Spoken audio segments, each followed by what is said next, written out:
Nous recevons Alain Finkielkraut à l'occasion donc de la parution de son livre, déjà il y a 3-4 mois, à la première personne. Votre livre se veut un bilan provisoire, dirons-nous, une réflexion sans forfanterie sur vos engagements, mais aussi sur vos découvertes qui ont eu raison de vos illusions de jeunesse. On y retrouve les thèmes importants et les moments phares qui ont jalonné votre parcours intellectuel. Cela va de votre premier livre, coécrit avec Pascal Bruckner, sur les impasses et les absurdités où pouvait conduire la libération sexuelle des années 70, jusqu'à vos inquiétudes actuelles sur la disparition progressive d'un possible débat contradictoire, sans anathème ni excommunication. Ce parcours a donné lieu à près d'une quarantaine d'ouvrages, mais aussi à plus de 1500 numéros de répliques, l'émission que vous animez chaque samedi matin sur France Culture depuis maintenant 35 ans.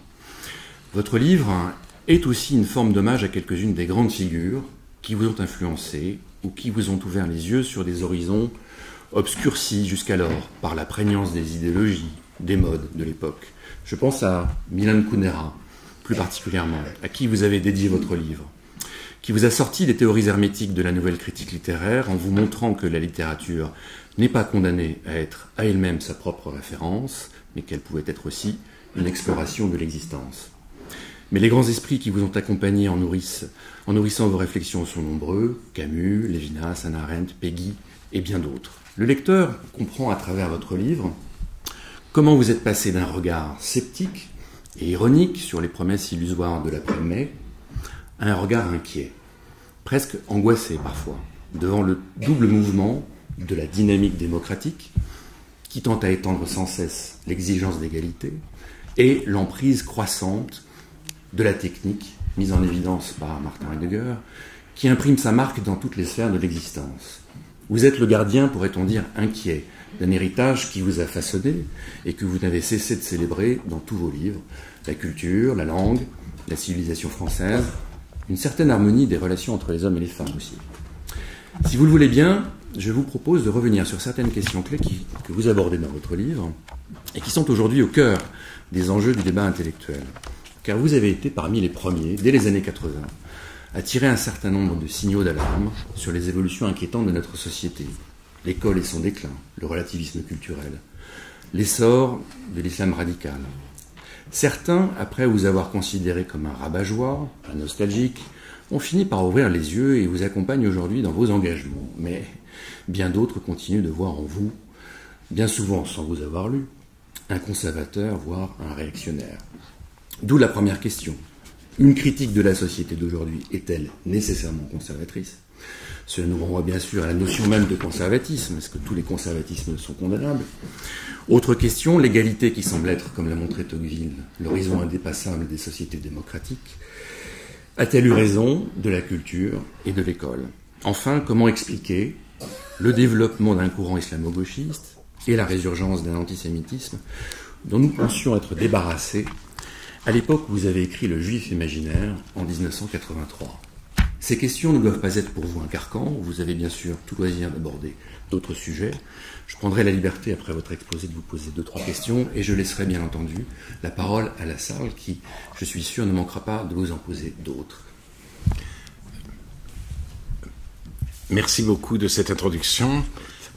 Je vais essayer, en effet, de répondre aux 3 questions que vous m'avez posées. La première concerne le conservatisme. Vous avez dit dans votre introduction que certains me qualifient de conservateur sans nécessairement m'avoir lu. Je récuse le terme de réactionnaire parce que c'est un mot, qui nous installe tous dans une certaine conception de l'histoire, une histoire qui va de l'avant, et le réactionnaire, c'est le représentant déplorable d'un monde condamné, c'est un homme qui s'obstine à vivre après sa date de péremption, qui n'a plus à rien à faire sur la terre. Donc, c'est pas que je récuse le terme de réactionnaire, je récuse l'opposition réactionnaire progressiste dans lequel on est enfermé et qui tue le débat intellectuel. Le mot de conservateur, je pourrais en effet le reprendre à mon compte. Mais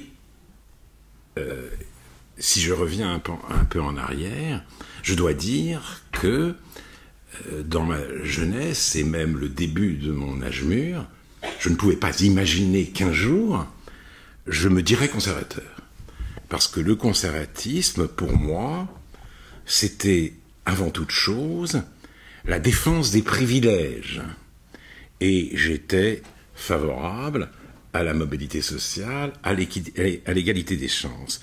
Le conservatisme aussi, c'était le refus du nouveau, l'académisme, le parti pris systématique, en tout domaine, des anciens contre les modernes. Or, j'aimais l'art moderne.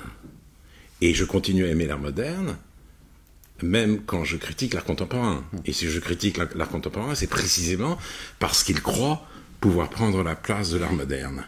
Et puis, le conservatisme, c'était aussi les conventions et l'hypocrisie de la morale bourgeoise. Et je dois dire que j'avais pris, dans les années 70-80, le parti de la libération. Alors aujourd'hui, on parle beaucoup, notamment à la faveur de l'affaire Matzneff, des excès des années 70. On en dénonce l'immoralité.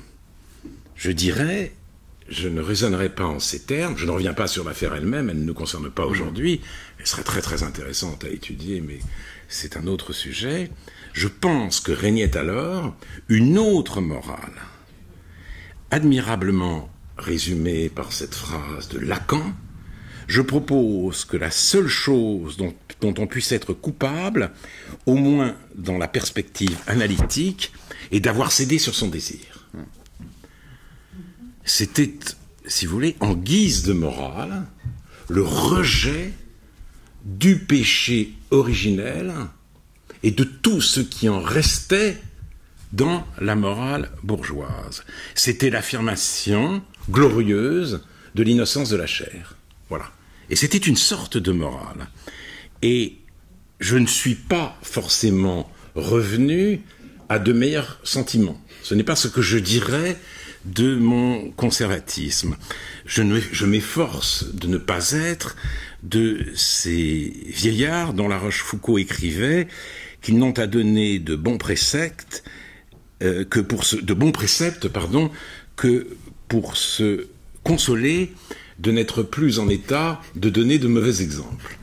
Donc, si vous voulez, et je ne suis pas, en prenant de l'âge, passé de l'autre côté de la barricade. Je ne dirais pas les choses ainsi. Je n'ai pas choisi le réalisme versaillais contre le temps des cerises et les beaux rêves de la Commune. Si vous voulez, simplement, il m'est arrivé quelque chose, comme à beaucoup d'autres. À un moment donné, j'ai senti la terre se dérober sous mes pieds. Ce qui était solide est devenu fragile. Ce que je croyais durable s'est révélé périssable.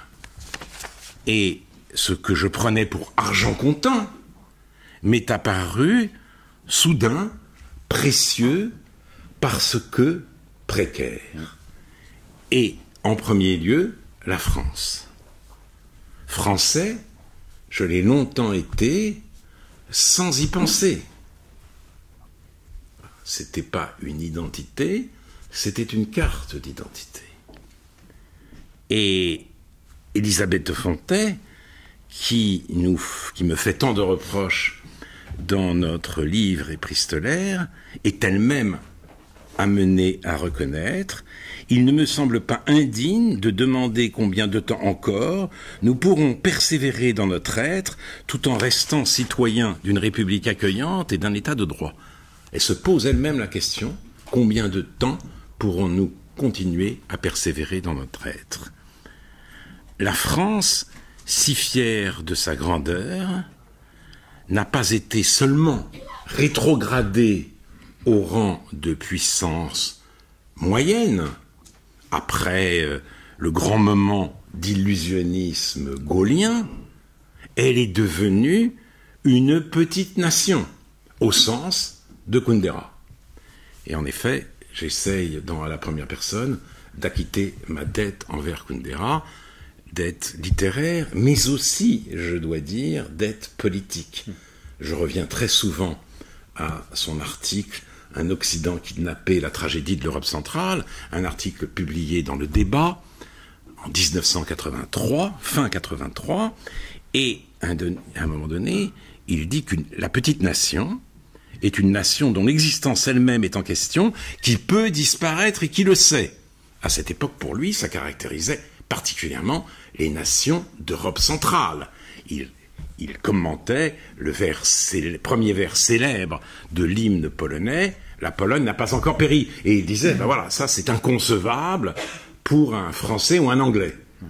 Eh bien, oui, ça devient en quelque sorte concevable. Parce qu'on peut se poser la question, la France peut-elle rester la même si sa population change? Alors, on me dira, mais pourquoi devrait-elle rester exactement la même? L'identité n'est pas figée, l'identité est évolutive. Mais là, non, ce n'est même pas une identité évolutive. La France va-t-elle rester la France? La discontinuité radicale doit-elle devenir son lot? Et d'ailleurs, on nous habitue à la discontinuité, puisqu'on écrit aujourd'hui l'histoire de France en termes de discontinuité. C'est très exactement le propos de Patrick Bouchon dans l'histoire mondiale de la France. Il vous dit, vous croyez à une continuité, elle n'existe pas. Bon, il y a d'autres choses, mais ça c'est tout à fait singulier. Donc, c'est comme pour nous habituer à passer à autre chose. Mais ça pose un problème. Là, tout d'un coup, on se dit, mais oui, mais la France, c'est ce patriotisme de compassion dont parle Simone Veil. La tendresse pour une chose belle, précieuse, fragile et périssable, dans l'enracinement. Et puis, je voudrais simplement rappeler ce qui s'est dit spontanément à Paris, en France, après les attentats de novembre 2015. Le cri, c'était « Nous sommes en terrasse ». Nous sommes en terrasse. Et ça avait un certain sens, c'est-à-dire, c'était revendiquer la mixité. La mixité face au terrorisme islamique. La mixité comme tradition. D'un coup. C'est pas simplement la libération sexuelle, mais on redécouvrait la mixité comme ce qui nous fonde, comme ce qui nous caractérise. Hein? Et là, je retrouve l'apport de Mona Ozouf à l'histoire de France, quand elle dit l'histoire de la France, patrie littéraire et patrie féminine. La France, pays des femmes, disait David Hume, et disait tous les voyageurs depuis le XVIIe siècle, qu'ils viennent de loin de l'Empire ottoman ou de plus près d'Angleterre ou des autres pays d'Europe. Les femmes étaient présentes à toutes les strates de la société, pas simplement dans les conversations des salons. Donc, tout d'un coup, voilà. Et cette tradition, je découvre qu'il s'agit d'une tradition, et comme elle est menacée, elle me devient particulièrement chère. Voilà la source de mon conservatisme. Alors je peux prendre les choses par un autre biais, sous un autre angle. Et là, je me référais à une belle conférence de Régis Debray, prononcée il y a déjà un certain nombre d'années, à la fondation Marc Bloch. Cette conférence s'appelait « La République entre le glaive et le code ». Examen de conscience d'un républicain. Oui, c'est l'examen de conscience d'un républicain qui ne raisonnait qu'en termes de principes abstraits d'un républicain à la Benda, si vous voulez. Il n'y avait pour lui que des valeurs universelles. Et là, tout d'un coup, il se dit, c'est pas tout à fait la même chose. Et effectivement, il définit, je ne sais pas s'il emploie le terme, mais il définit l'identité paradoxalement comme cette part de nous qui n'est pas nous. Dieu, dit Régis Debray, ne tient que de lui-même, causa sui. Il n'a de dette envers personne. Ce qu'il sait, il ne l'a pas appris. Nous sommes contraints. Nous produisons du neuf, oui, mais à partir de ce que nous avons reçu. Nous ne pouvons pas nous auto-fonder, nous auto-organiser, nous auto-engendrer. C'est la finitude dont la langue maternelle est une manifestation parmi d'autres. Et donc, nous produisons du neuf, mais à partir de ce que nous avons reçu. Or, ce que nous recevons nous est transmis. Nous ne recevons pas par les voies du sang, comme l'avait pu le croire Barès. Non, ce que nous recevons nous est transmis. Nous sommes tous des héritiers. Et la question, c'est, le sommes-nous encore? Que se passe-t-il si la transmission est en crise, ou si la transmission est refusée? Et ce refus se voit à tous les niveaux. Ce matin, à Réplique, je discutais avec Fabrice Lucchini, qui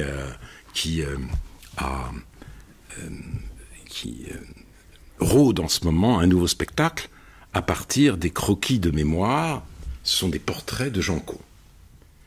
Et je lui faisais remarquer que les gens dont il parle s'appellent les uns les autres par leur nom de famille.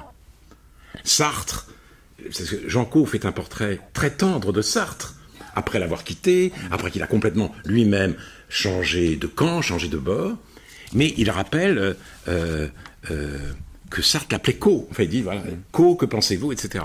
Et je dis, mais ça, c'est incroyable. Les noms de famille ont complètement disparu. Nous vivons maintenant, comme les Américains, sous le règne de prénoms. Mais ça a une signification énorme, parce que le nom de famille vous inscrit dans une généalogie. Il vous dote d'un héritage. Votre prénom commence avec vous-même. Vous n'êtes que vous, là, pour le coup. Vous perdez votre identité à partir du moment où vous n'êtes que vous. L'identité au sens fort du terme. Mais évidemment, ça, c'est un exemple qui peut apparaître, si vous voulez, périphérique ou anecdotique, mais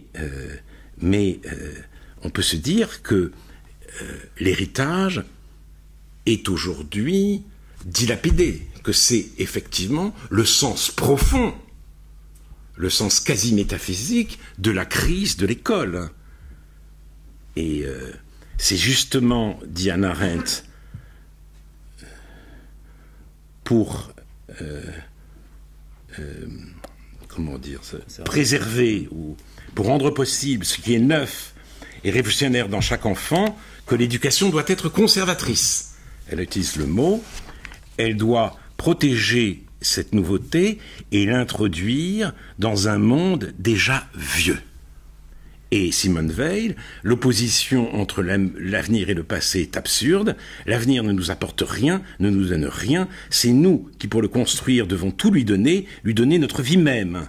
Mais pour donner, il faut posséder, et nous ne possédons d'autres vies, d'autres sèves que les trésors du passé, digérés, assimilés, recréés par nous. De tous les besoins de l'âme humaine, il n'y en a pas de plus vital que le passé.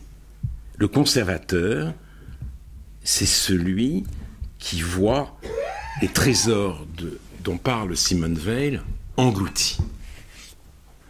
Alors on pourrait, à partir de là, fonder une écologie générale.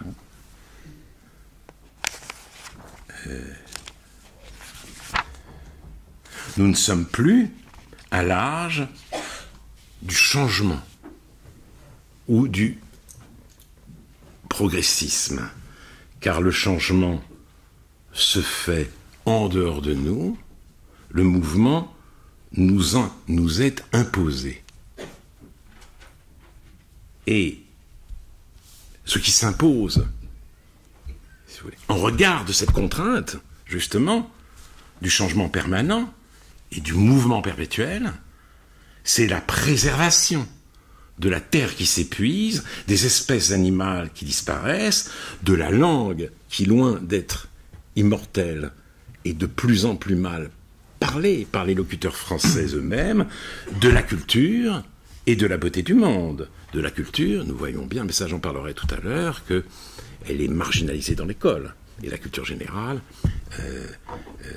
les épreuves de culture générale sont supprimées de Sciences Po et de l'ENA.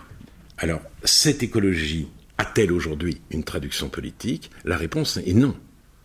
Donc, je suis un conservateur solitaire. Non, je ne dirais pas cela, parce que ce serait mégalomane. Mais nous sommes ceux qui se reconnaissent dans ce conservatisme que je viens de définir, sont très minoritaires aujourd'hui, et dans la sphère politique, absolument inaudible. À droite, à l'extrême droite, à gauche, et chez les écologistes, qui n'en ont vraiment rien à faire de tout ça, mais vraiment rien à faire. Il n'y a qu'à voir d'ailleurs leur défense éperdue des éoliennes.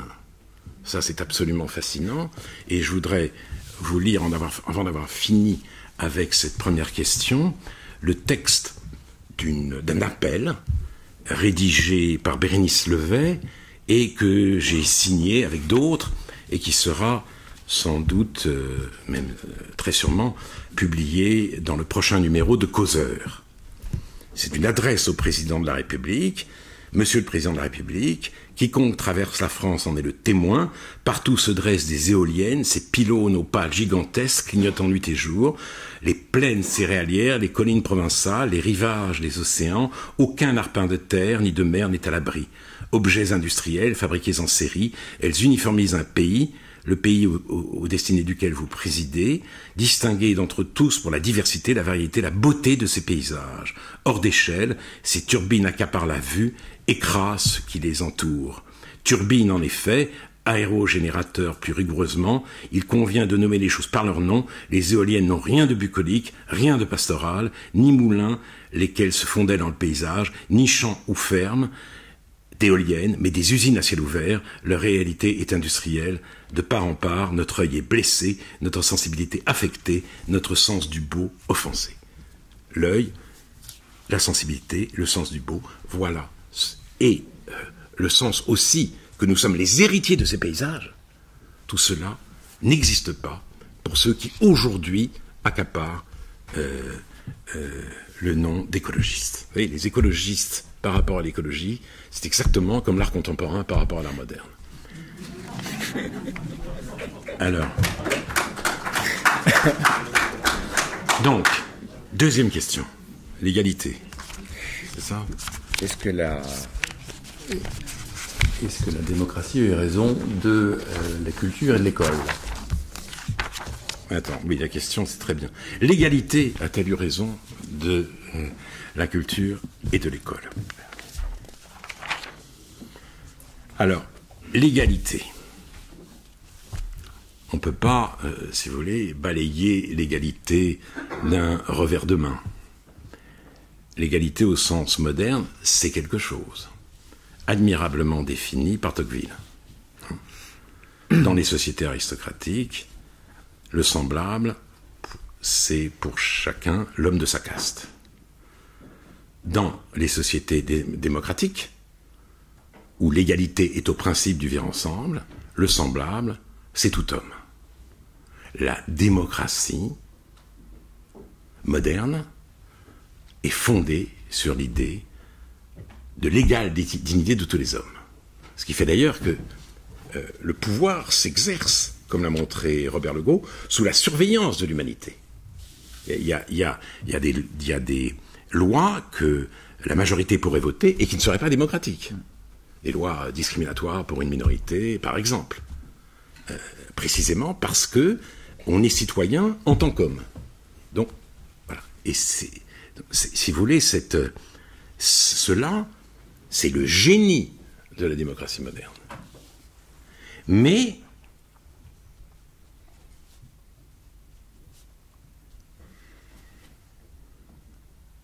la démocratie moderne a aussi un démon, génie et démon. Le démon, c'est le fait, c'est ce qui nous pousse à déduire du tous égaux l'idée que tout est égal. Tous les hommes valent. On affirme la valeur de chaque homme et on en déduit tout vaut tout. Aucune hiérarchie n'est plus légitime.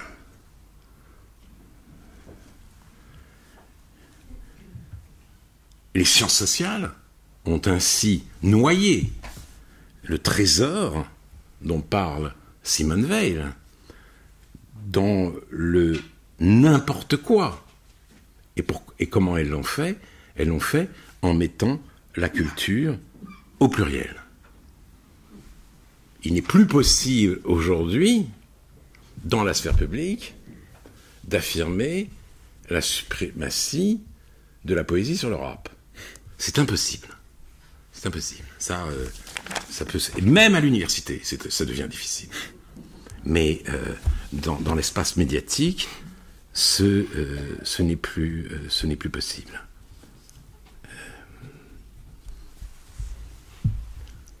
La démocratie, c'est l'égalité. Le génie de l'égalité, c'est ce qui poussait Mandelstam à évoquer la splendide promesse faite aux tiers États, en l'occurrence il s'agit du 4e État, et ce qui a poussé plus récemment Antoine Vitez à parler d'élitisme pour tous.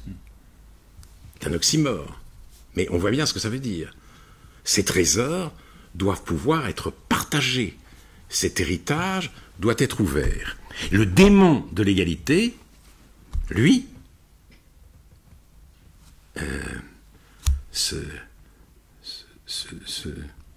déploie dans l'anti-élitisme. Ce n'est plus l'élitisme pour tous, c'est l'anti-élitisme. Et je le disais tout à l'heure, la culture générale. L'élitisme pour tous, on essaye de rendre cette culture accessible, sans céder sur l'exigence. L'anti-élitisme, c'est de dire, mais qu'est-ce que c'est que cette culture prétentieuse? Qu'est-ce que c'est que cette culture discriminatoire qui favorise les favorisés? Ceux que Bourdieu a appelés les héritiers. Et en effet, il y a des héritiers. Parce que s'il y a un trésor, eh bien sûr, ce trésor est transmis.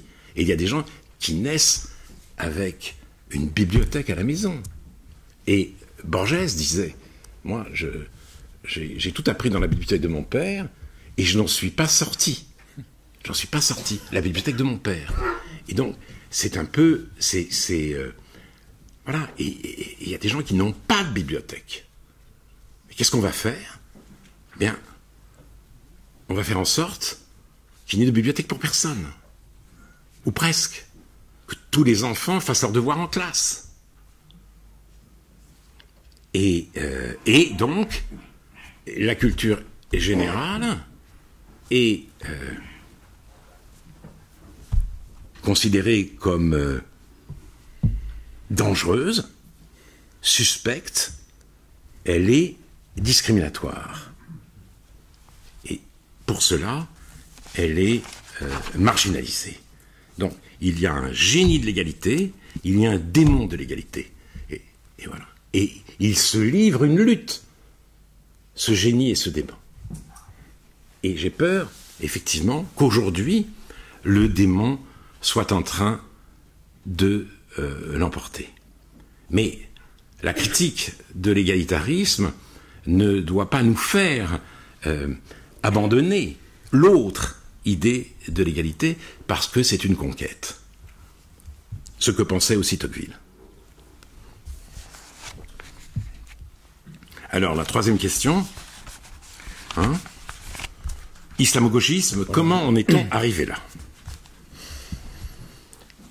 Alors, je commencerai par citer une phrase tout à fait incroyable dans le dernier livre de Jacques Julliard, J'ai oublié le titre. Mais il regroupe un certain nombre d'articles qu'il a publiés dans le Figaro notamment. Peu importe. Mais c'est extraordinaire et c'est terrible. Aujourd'hui, quand vous entendez quelqu'un prendre la défense des musulmans, vous pouvez être sûr qu'il est de gauche ou qu'il se croit tel. Quand vous entendez un autre prendre la défense des juifs, vous pouvez deviner qu'il est de droite.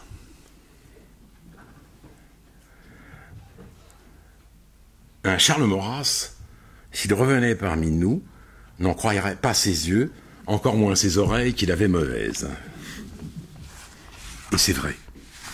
C'est vrai. C'est comme ça aujourd'hui. Alors, on peut se dire, en apparence, c'est le monde renversé. En tout cas, la droite ne peut pas se définir par l'antidreyfusisme. Il y a longtemps qu'elle n'est plus antidreyfusable, mais rappelons-nous quand même le grand clivage de l'affaire Dreyfus. L'extrême gauche était antidreyfusarde, c'est vrai, mais la gauche était massivement dreyfusarde, et la droite, ou une partie de la droite, avec Barrès, était antidreyfusarde. Aujourd'hui, les choses semblent s'être complètement inversées. Alors, la question se pose. La gauche, héritière du dreyfusisme, serait-elle devenue antisémite ? Pas du tout. Ou pas directement. Elle est devenue antiraciste. Face à l'immigration, de plus en plus importante depuis le début des années 80, cette gauche a cru voir ressurgir les vieux démons. Et c'est à ce moment-là qu'on a cité et recité ad nauseam la fameuse phrase de Bertolt Brecht, le ventre est encore fécond, doit surgir la bête immonde. C'est-à-dire, cette gauche se pense comme fidèle à l'héritage dreyfusard. Elle invoque le plus jamais ça. Alors, je pourrais citer, je l'ai apporté, le livre d'Edoui Plenel, Pour les musulmans, mais j'en ai aussi un autre, un petit livre, Vers l'extrême, extension des domaines de la droite, publié par le grand sociologue Luc Boltanski et un jeune chercheur, Arnaud Esquer. Et il dit que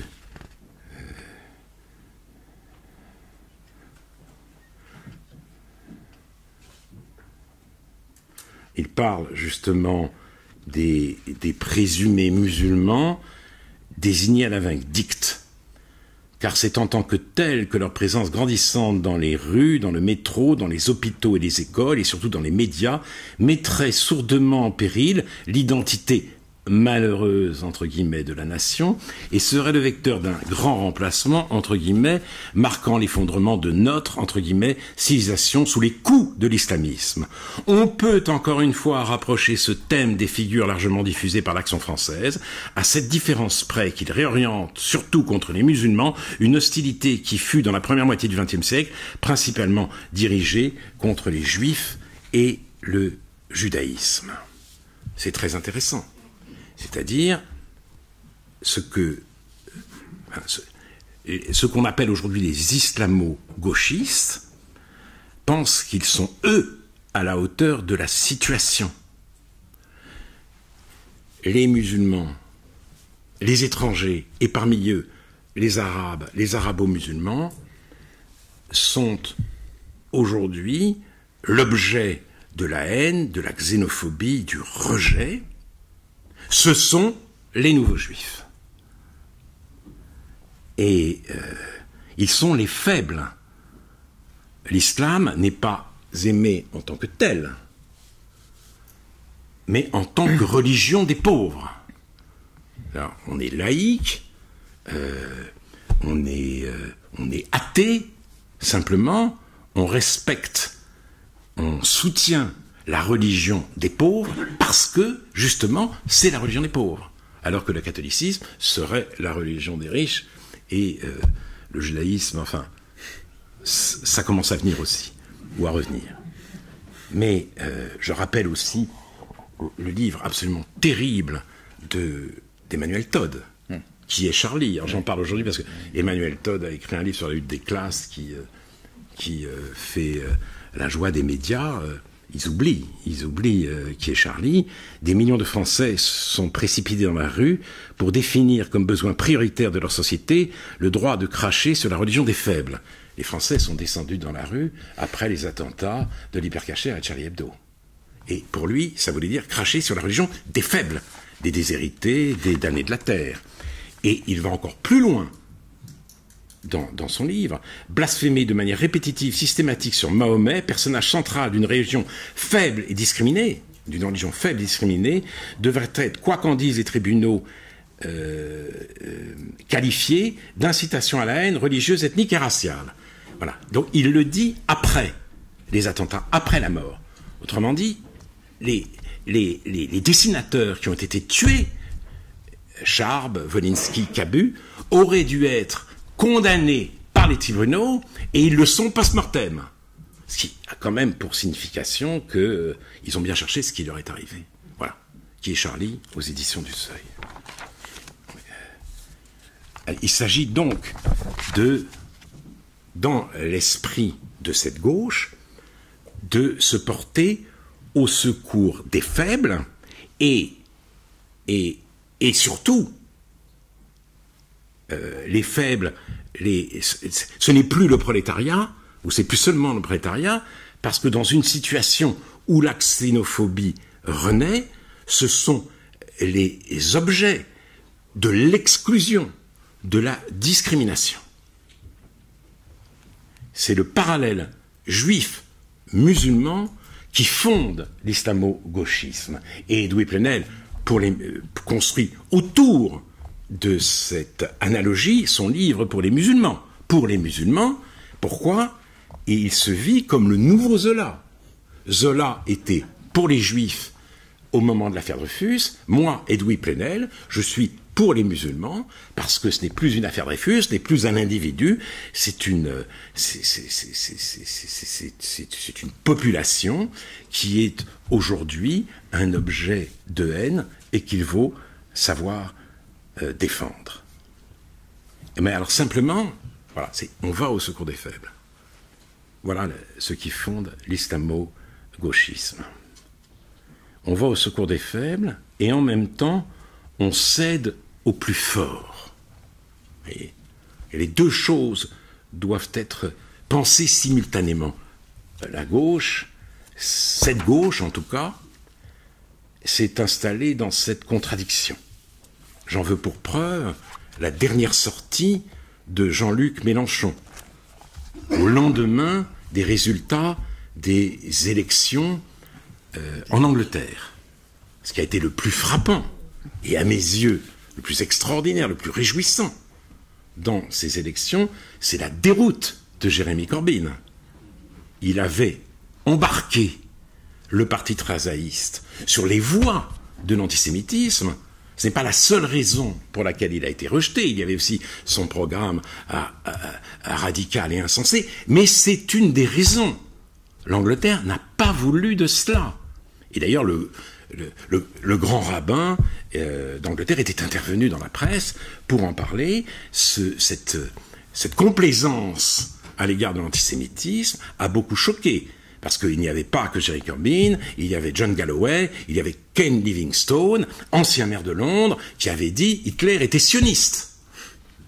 Et cela, l'Angleterre n'en a pas voulu. Elle accepte de se transformer en société multiculturelle, mais pas au prix de l'antisémitisme.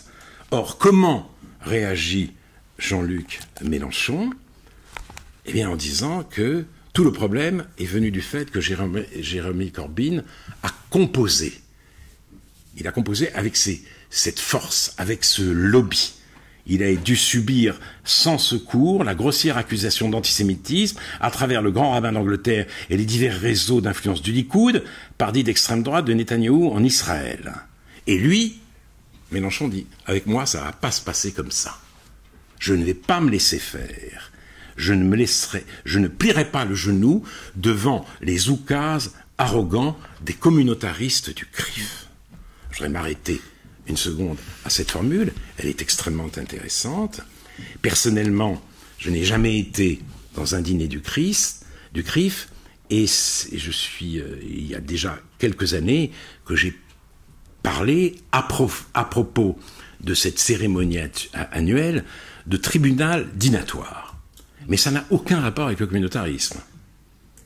Le CRIF veut être un lobby, et d'ailleurs il n'y réussit pas. Je ne vois pas en quoi jamais le CRIF a influencé la politique française au Moyen-Orient. Ça n'est jamais arrivé. Donc, le CRIF peut exprimer des inquiétudes devant la montée de l'antisémitisme.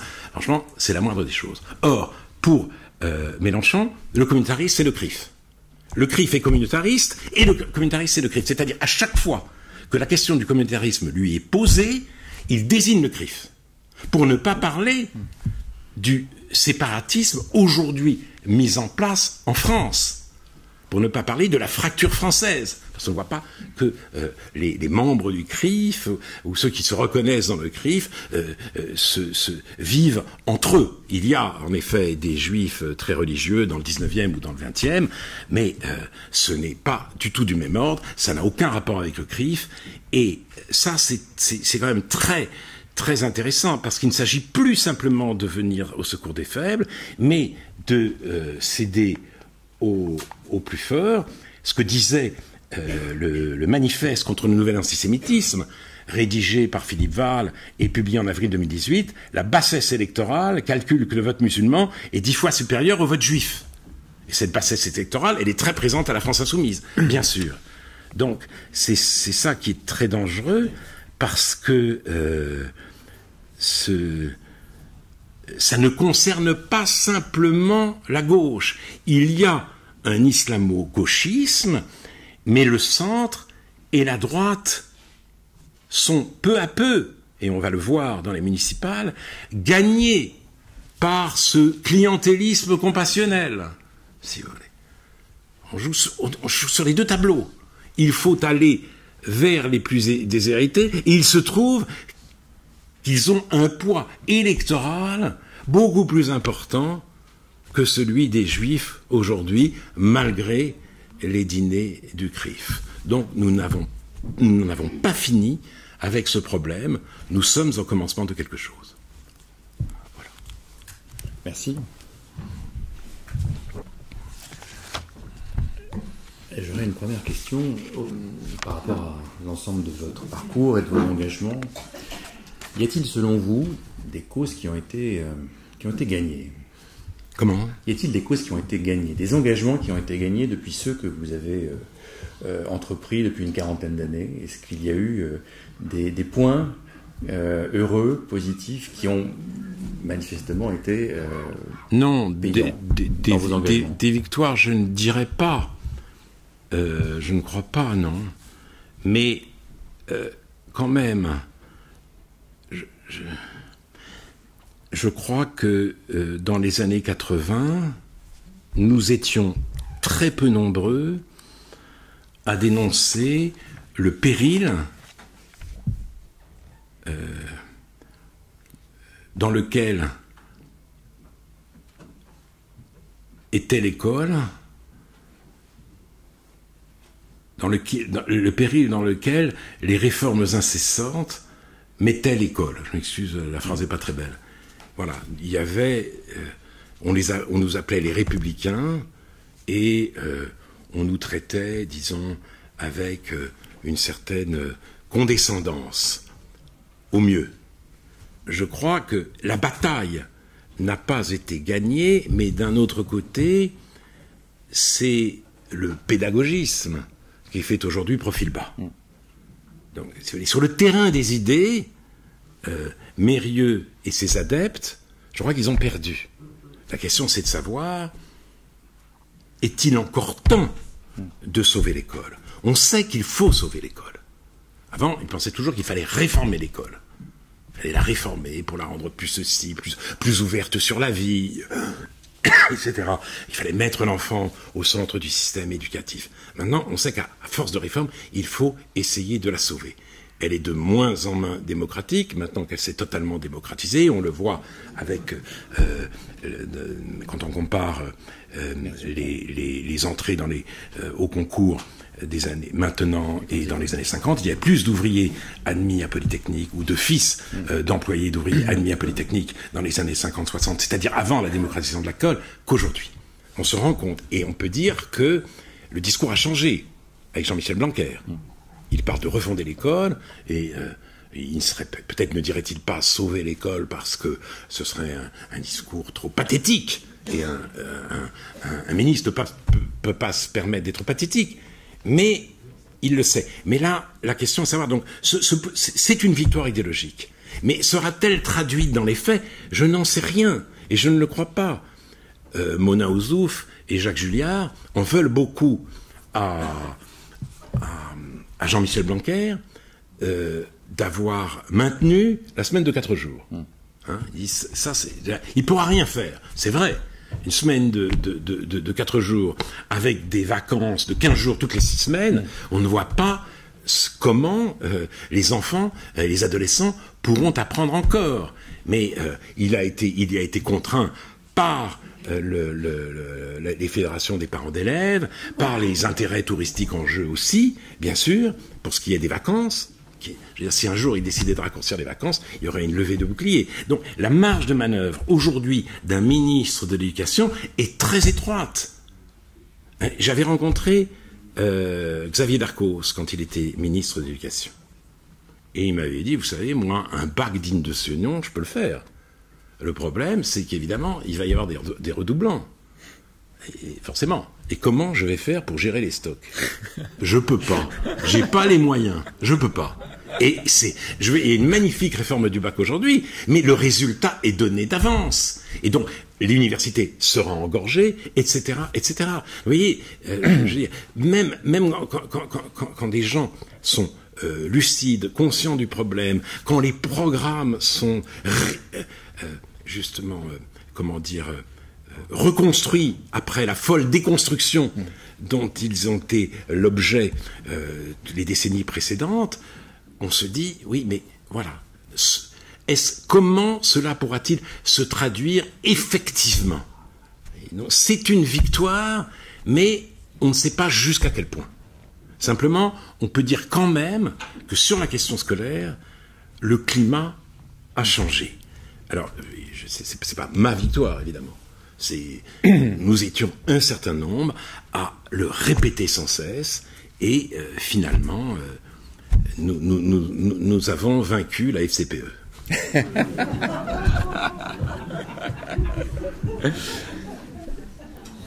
Je voudrais revenir au thème du sentiment d'appartenance, du sentiment national. Vous avez évoqué votre inquiétude devant justement cette identité que vous sentez périssable, cette place de la France que vous pensez périssable. À quel moment... oui, en même temps, vous avez maintenant, il y a une trentaine d'années, vous aviez lancé une revue qui s'appelait Le Messager européen, pour célébrer la civilisation européenne, pour rendre hommage aussi aux écrivains d'Europe de l'Est. Est-ce qu'à ce moment-là, vous avez cru, comme beaucoup, que la nation allait être tout naturellement remplacée par une grande Europe, ou qu'est-ce qui a fait qu'il y a eu un tournant dans cette inquiétude par rapport au devenir de la nation? Ah non, je n'ai jamais pensé que la nation avait fini sa course et que l'Europe était destinée à la remplacer. Jamais. Et j'ai en effet fondé le Messager européen sous l'égide de François Furet et de Milan Kundera.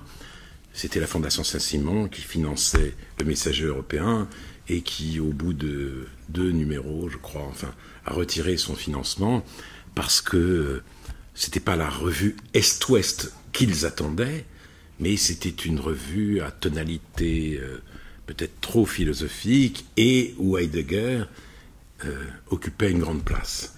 Et si j'en crois Rosan Vallon dans son dernier livre, dans son avant-dernier livre, ça apparaissait gênant. Enfin, toujours est-il que l'idée du message européen, c'était l'Europe est séparée arbitrairement. Elle est séparée par c'est le partage de Yalta, mais il y a une unité européenne, il y a une civilisation européenne. C'était une manière de dire, de faire parler l'Europe centrale, les intellectuels d'Europe centrale et les intellectuels d'Europe occidentale.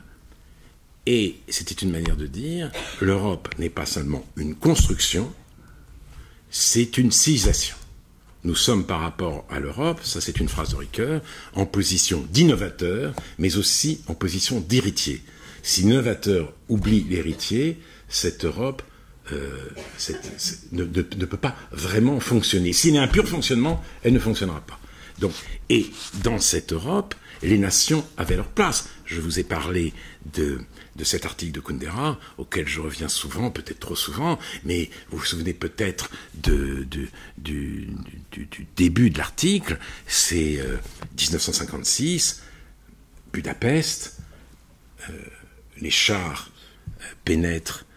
russes pénètrent dans Budapest, et le directeur de l'agence de presse hongroise envoie ce téléx peu avant que son immeuble soit bombardé, et où il dit « Nous mourrons pour la Hongrie et pour l'Europe ».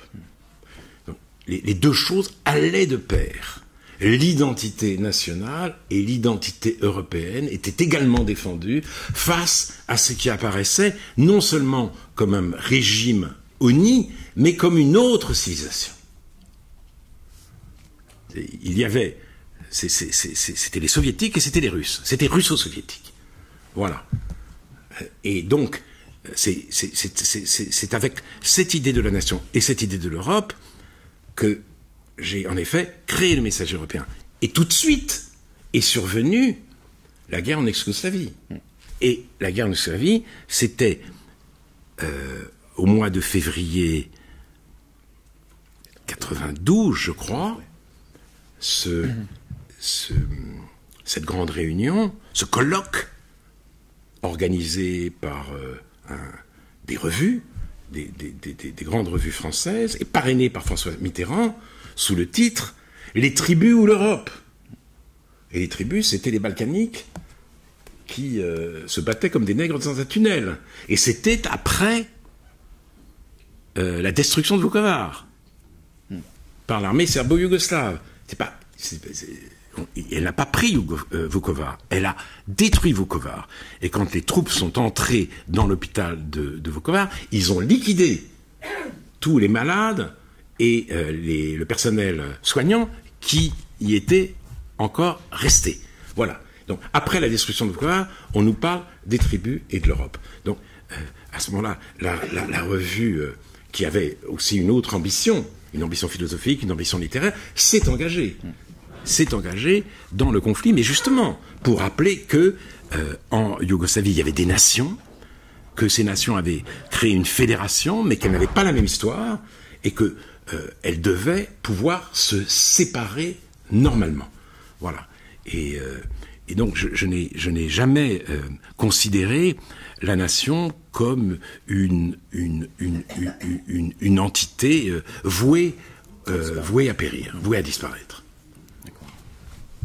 J'aurais une dernière question avant de passer la parole à la salle. Votre livre est dense, riche.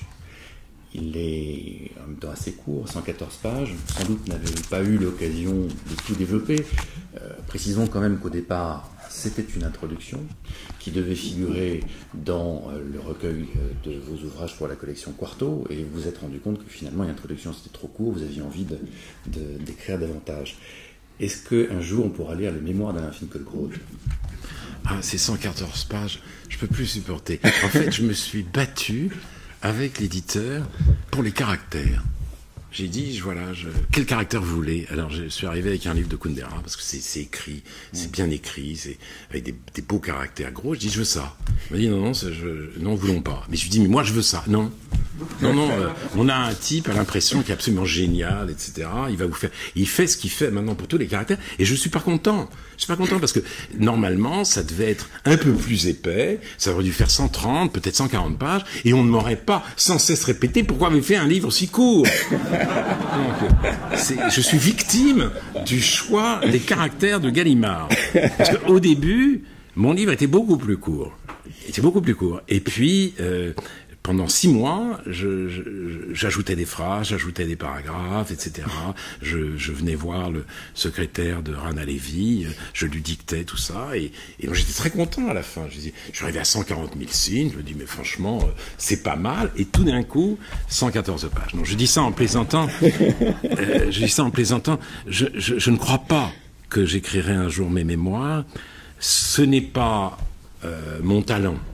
Je ne me sens pas capable de parler de ma vie privée, de ma vie affective, ni même de raconter les principaux épisodes de mon existence intellectuelle. Si vous voulez, je donne ici des éléments qui me paraissent significatifs, mais je ne vais pas dire voilà comment ça s'est passé pour moi à Beauvais. J'ai enseigné en effet dans un lycée technique. Quelqu'un qui aurait ce talent-là pourrait le dire. J'allais dans un lycée technique, aucune espèce de difficulté à enseigner. Il y avait des jours où je ratais mes cours, des jours où je les réussissais, mais pas de problème de discipline, pas d'anomie. Or, c'était le lycée technique à l'Élysée de Beauvais. C'était une autre époque. Je pourrais parler de Berkeley, mais voilà, ma découverte de San Francisco, l'Amérique, les écureuils dans le campus, et des choses comme ça. Mais je ne saurais pas bien le faire. Je n'ai pas le talent de l'anecdote, sauf si je peux lui donner un sens. Il y a quelques anecdotes dans la première personne parce que elles font sens pour moi. Et d'ailleurs, quand je parle du LSD, c'est pas pour dire que j'ai pris du LSD, ce qui n'avait strictement aucun intérêt. C'était pour dire que quand je suis allé chez Foucault, lui-même n'en prenait pas, et j'ai constaté que tout le monde devait en prendre, mais j'ai vu qu'il était sobre, et j'ai pu avoir avec lui une conversation qui a duré 3 heures. Et donc c'était cette conversation qui m'est chère, parce que Foucault était très ouvert à la discussion, à la différence de Barthes qui s'ennuyait très vite.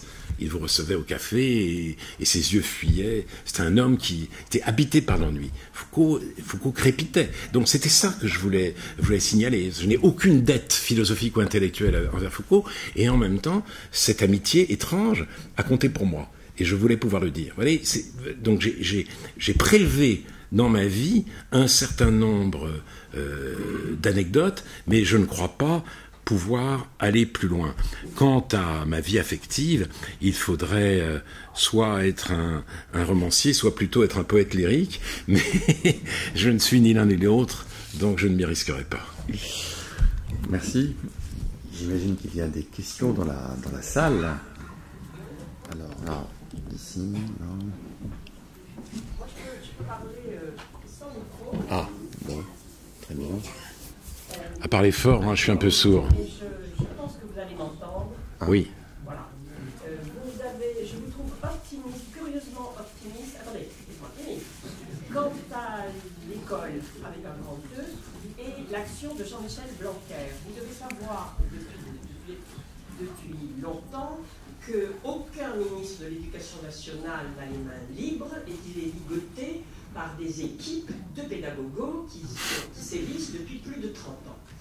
Pour ce qui est de l'actualité vraiment de maintenant, Jean-Michel Blanquer, on prépare dans les papiers une réforme du CAPES, certificat d'aptitude à la profession de l'enseignement secondaire, qui est une catastrophe puisque la part réservée à la discipline sera très très inférieure à la part réservée à vivre ensemble, description du lycée, description de ceci, de cela, et il y aura moins de 40% de la discipline qui sera notée, ce que je ne trouve pas très optimiste, moi, personnellement.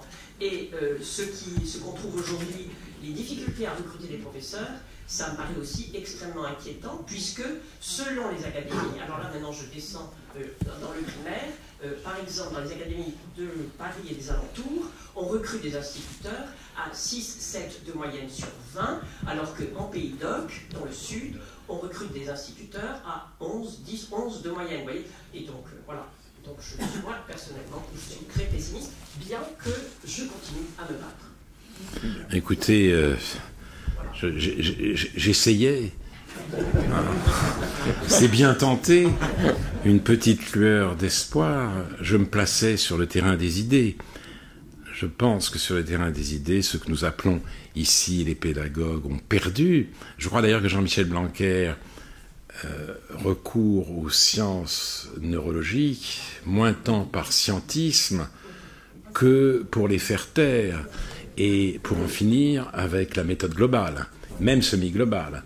Cette méthode globale et semi-globale a fait des catastrophes dans l'apprentissage de la lecture, dans l'apprentissage de l'orthographe. Il veut en finir avec cela, et donc il va chercher l'arbitrage de la science pour les faire taire. On n'avait pas besoin de la science pour ça, mais si ça les fait taire, c'est tant mieux.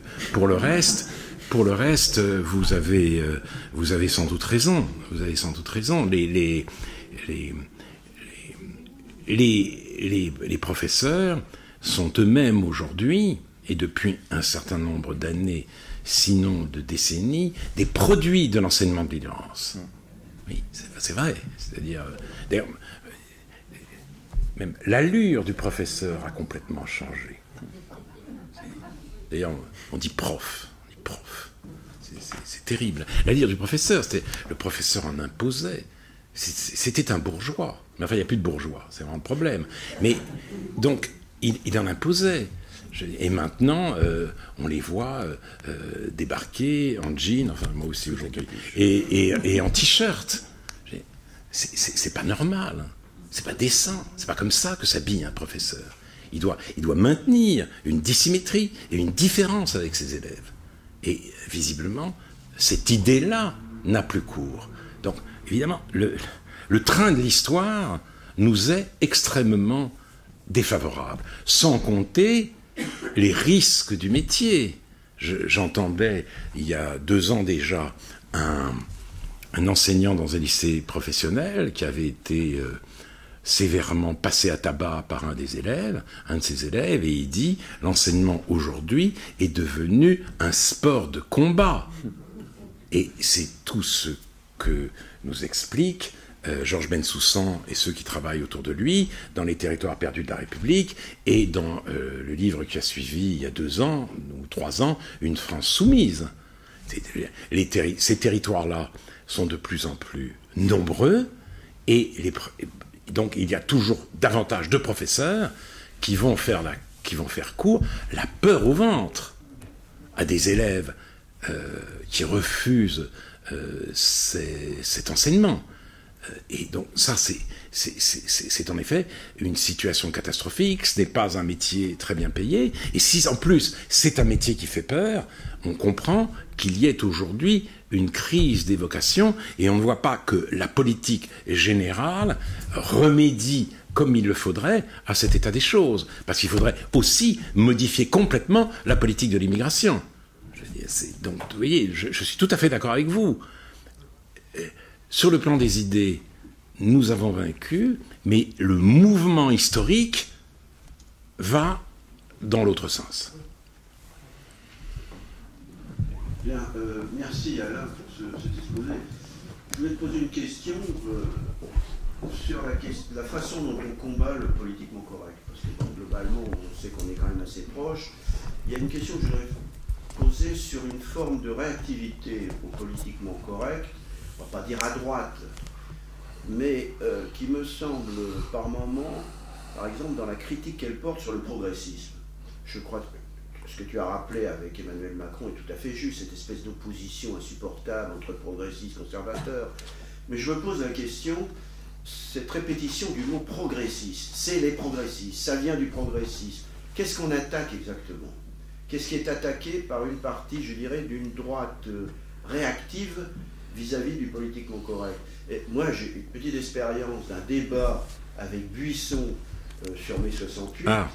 Et ce que j'ai eu du mal à comprendre après avoir cité Pétain de Gaulle dans le même champ, c'est que d'une certaine façon, le progressisme était attaqué. Et puis quand tu écoutais un peu, c'était pas le progressisme. On remontait aux Lumières, c'est-à-dire on partait de mai 68 et on arrivait aux Lumières. Est-ce qu'il n'y a pas un danger, je ne parle pas de toi, mais d'une partie de la droite, on pourrait dire traditionnaliste, mais là aussi, c'est le mot tradition. Moi, je défends un certain nombre de traditions, mais je dirais un peu néo-maurassienne, pour dire les choses, maurassienne, dans la contre-attaque, j'allais dire, vis-à-vis du politiquement correct. Je peux d'ailleurs, et toi aussi sûrement, on se retrouve sur un certain nombre de choses dans cette critique, mais on n'est pas forcé non plus d'adhérer à une espèce de soubassement plus ou moins clair dans la façon dont on critique le politiquement correct, qui encore une fois domine. Je suis tout à fait d'accord avec toi. Je ne sais pas quoi répondre. D'un côté, j'ai envie de dire qu'il ne faut pas exagérer l'influence et l'importance de Buisson. Je crois que la droite continue à avoir un complexe. La droite continue d'être complexée par la gauche, et même si elle avait un moment cessé de l'être, ça recommence aujourd'hui du fait de l'échec de la candidature de François-Xavier Bellamy aux élections européennes. Il a fait très bonne figure, mais il s'est cassé la figure en même temps. 8%, donc il dégage. Et quand on aborde, par exemple, la question de la PMA, voire de la gestation pour autrui, la droite n'ose plus trop bouger. Et n'ose plus trop bouger, comme si effectivement le progressisme, c'était aujourd'hui la possibilité, c'était le magasin des enfants. Si, voilà, le progrès, c'est l'éviction du père et la dénonciation concomitante de l'ordre patriarcal et la possibilité de faire un enfant comme on le souhaite, quand on le souhaite, etc. C'est pourtant une femme de gauche qui porte la critique de cette alliance des droits individuels et des nouvelles technologies, Sylviane Agacinski. Mais peu importe. D'ailleurs, les progressistes ne veulent pas l'entendre, et la droite elle-même est très timide parce qu'elle ne veut pas retomber dans ce qu'elle croit être le piège Bellamy. Alors, d'un autre côté, ma réponse va être contradictoire, il ne faut pas non plus mésestimer le phénomène que tu décris. J'ai eu l'autre jour à la télévision une discussion très intéressante et très surprenante avec Éric Zemmour. Nous parlions de l'identité, du rapport à la nation, etc. Et là, Zemmour, au moins, il y va franco. Il a joué carte sur table. Et c'était absolument terrifiant. D'abord, l'affaire Dreyfus. Il s'est quasiment... Je l'avais suspecté, je l'avais dit, donc je savais qu'on allait... il s'est remontré anti-Dreyfusard. Anti-Dreyfusard. C'est-à-dire... oui, au sens... J'ai cité ce très beau passage de Notre jeunesse, extraordinaire, où Peggy prend au sérieux ses adversaires. Il dit, j'allais dire ça, affreux, mais pas tous. Et donc, quel était le point de vue de l'action française? C'était le salut temporel de la France.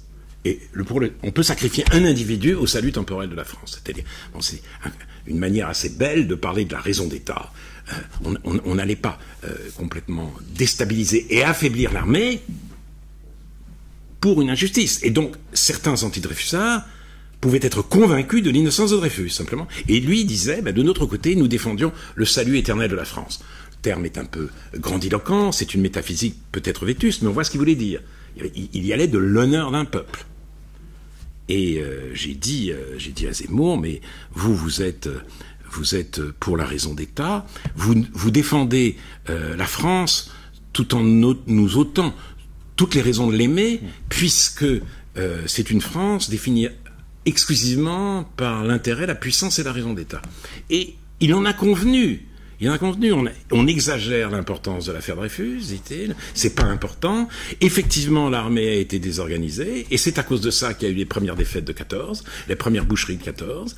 Et d'ailleurs, ça c'est aussi une autre thèse qu'il tire du livre que je n'aime pas du tout de Simon Epstein sur les anti-Dreyfusards, un historien franco-israélien, selon lequel les Dreyfusards, les survivants de l'affaire Dreyfus ont presque tous basculé dans la collaboration, et il y a un lien de l'un à l'autre. Donc, donc j'ai voulu montrer que cette thèse n'avait aucun sens, que s'ils avaient basculé dans le pacifisme de la collaboration, c'est pas dans la continuité de l'affaire Dreyfus, c'est parce que entre l'affaire Dreyfus et la guerre, il y a eu la Première Guerre mondiale. Cette hécatombe et ce traumatisme qui, en effet, a conduit beaucoup d'intellectuels, de militants à choisir le pacifisme intégral. Bon, bref, mais c'était pour Zemmour, et donc c'est une partie de la droite, en effet.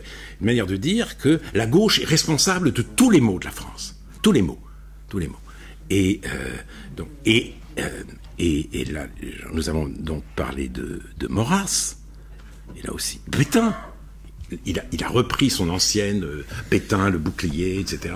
Il a dit, ben oui, mais grâce à Pétain, il y a eu la zone libre. Et certes, il a sacrifié les Juifs étrangers, mais il a sauvé les Juifs français. Là, j'ai dit, mais enfin, vous pouvez pas me dire ça, mais vous me dites ça à moi, etc.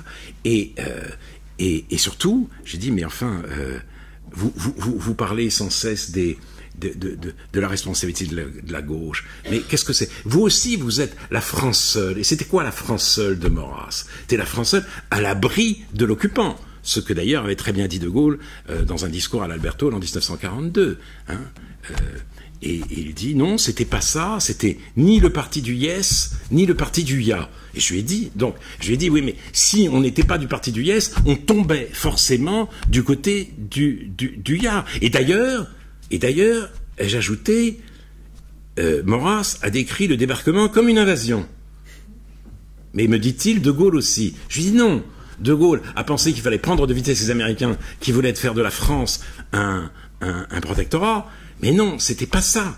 Et donc j'ai senti chez Zemmour une anglophobie forcenée et une haine de l'Amérique. Il dit, c'est pas l'Amérique qui nous a libérés, c'est les Russes. Là, j'ai manqué d'à propos, parce que les Russes, effectivement, le sacrifice des Russes a fait basculer le destin de la guerre. On peut le savoir, mais ce sont les Polonais et ce sont les Hongrois qui ont été directement libérés par les Russes, et on sait ce qu'il en a coûté. C'est quand même, voilà. Donc, le fait d'avoir que ce soit les troupes américaines qui soient venues en France, c'était vraiment bon, évidemment, pour les Français. Donc, il y avait quand même un paysage intellectuel absolument hallucinant. Une extrême droite, là, qui n'avait fait aucun aggiornamento anti-dreyfusarde, pétainiste et maurassienne. Et en plus, Éric Zemmour représentant cela, avec beaucoup de faconde, une certaine érudition, sans agressivité, mais voilà, donc je me suis dit, il a une audience énorme, assez légitime, parce que c'est un homme extrêmement intelligent, etc., et qui sait discuter, qui lit beaucoup, et tout ça. Alors, s'il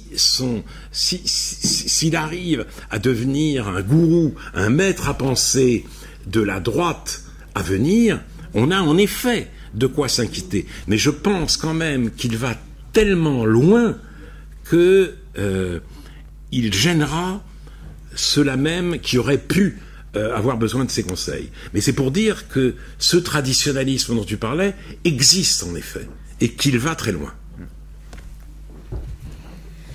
Comme je suis psychanalyste, j'ai été très interpellée par ce que vous avez dit de cette phrase de Lacan, en effet, ne pas céder sur son désir, c'est la seule chose coupable. Et alors là, l'interprétation que vous en faites, si j'ai bien compris l'interprétation que vous en avez donnée, je ne serais pas d'accord, parce que chez Lacan, il faut distinguer entre le désir et la jouissance. C'est-à-dire que le désir peut parfaitement être, justement, ne pas céder à la jouissance, c'est-à-dire à la chair. Parce que vous, dans l'interprétation que vous faites, vous identifiez désir et chair. Or, par exemple, la jouissance, selon Lacan, peut être mauvaise. La jouissance du pervers, la jouissance du sadique, qui jouit de faire du mal à l'autre, ça n'a rien à voir avec le désir qui est quelque chose de très complexe. ça n'a rien à voir avec le désir tel qu'il le décrit dans ses séminaires. Donc voilà, c'est pour ça que l'interprétation que vous en faites, je ne suis pas d'accord. Et ça entrait quand même en résonance avec le grand mot d'ordre de l'époque, qui était « sus à la répression ». Alors évidemment, ça c'est plutôt le vocabulaire de Marcuse. Mais oui, nous organisions notre morale autour de la lutte contre la répression, comme les progressistes actuels organisent leur morale autour de la lutte contre la domination. Mais c'est la répression. Et la répression... et moi, je me souviens que j'avais acheté à l'époque ce recueil magnifique de William Blake, Les mariages du ciel et de l'enfer, traduit d'ailleurs par André Gide. Et je me récitais sans cesse cette maxime, le désir non suivi d'action engendre la pestilence. Et ça, c'était un peu ça. Voilà, on se disait, mais qu'est-ce que c'est ? On va quand même ne pas céder sur son désir. On va pas passer des compromis avec la société, avec la morale bourgeoise. Alors même si on n'entrait pas dans l'idée d'une civilisation non répressive, ce qui était l'objectif de Marcuse dans Héros et Civilisation, il y avait tout cela. Et donc peut-être faisait-on une interprétation un peu trop simple du discours de Lacan, mais il est clair que ne pas céder sur son désir, c'était pour nous une phrase lumineuse, quoi. On disait, bah oui, qu'on arrête, voilà. Et c'était une sorte de morale. C'est pour ça que j'aime l'idée, c'est céder sur son désir, c'est de cela dont on peut être coupable. C'était pas le choix de l'immoralité contre la morale. Nous n'étions pas, de ce point de vue-là, des libertins. C'était tout d'un coup une autre réorganisation morale. Donc d'ailleurs, c'est pour ça que, à propos de l'affaire Matzneff, je voudrais souligner que même la morale a des modes. Et que la lutte contre la répression pouvait produire des excès, effectivement condamnables, mais la lutte contre la domination, avec cette image d'un homme prédateur ou violeur potentiel, peut produire ses propres excès, et elle le fait sous nos yeux. C'est-à-dire, nous vivons à l'ère du procès sans procès.